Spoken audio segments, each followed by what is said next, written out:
ব্লগের শেষ পার্টটি দেওয়ার জন্য একটি ব্লগের শুরুতে যতটুকু পার্ট নিছি, বাট এখন কিন্তু শেষ পার্টটা ক্লোজ করবো। আসসালামু আলাইকুম guys, welcome to back new blog. তো আশা করি সবাই আল্লাহর রহমতে ভালো আছেন। বাট গাইস, এটা হলো যে আমার নিউ কন্টেন্ট। তো আমি শুরু করছি যেখানে আমি কর্মস্থলের পাশাপাশি যেখানে আমরা ঘুমাবো বাট যেখানে আমাদের কারস্থান, সেখান থেকে ব্লগটি স্টার্টিং করছি। বাট দেখতে থাকুন। আর গাইস, আমি এখানে যে চাকরি পাবো এটা কখনো আমি আশা করিনি। আর আমার মতে অনেকটাই ভালো স্থানে আছি, কিন্তু আমি আশা করিনি যে নোয়াখালীর ভিতরে আমি এই স্থানে গিয়ে চাকরি পাম। অনেকে আমাকে এমন বাজে কথা বলছে যে আমাদের মানে নোয়াখালী রাইন বেকারি চষে না, এমন বাজে বলছে।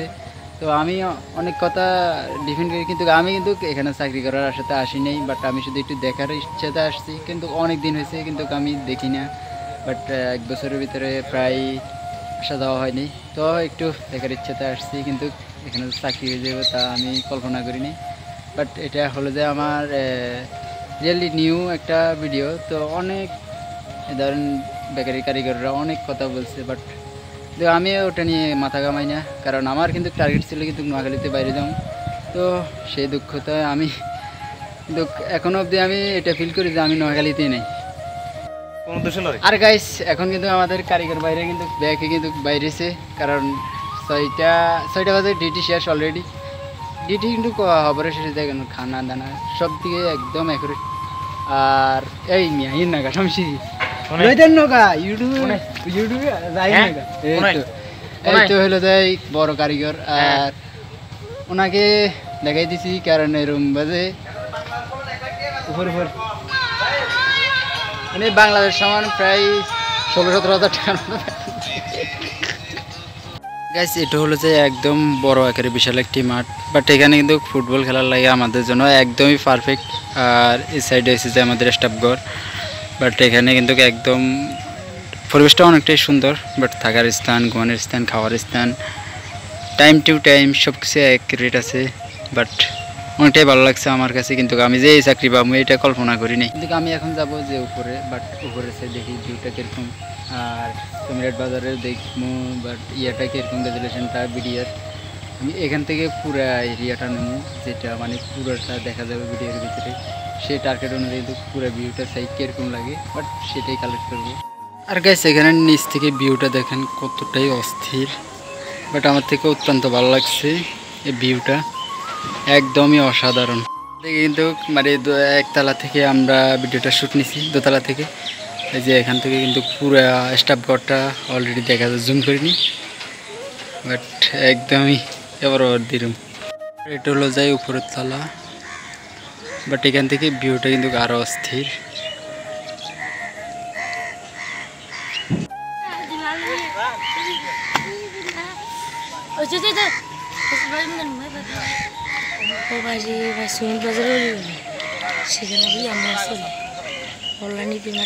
আর একটু সামনে যাই, কিন্তু আরো ভিউটা কিন্তু আরো অস্থির লাগতে পারে, কারণ এখানে ভিউটা আরো সাধারণ। সিমিলার জায়গাটা কিন্তু আরো অস্থির। তো আমরা একটু সামনে গেছি, বাট এখান থেকে কিন্তু মসজিদটা দেখা যায়, আরো কিন্তু অস্থির দেখা যায় ভিউটা, একদমই অসাধারণ একটি ভিউ। পুরো এরিয়াটা দেখা যায় কুমিরাট বাজার উপর থেকে ক্রস করছি। আর এটা হলো মসজিদ।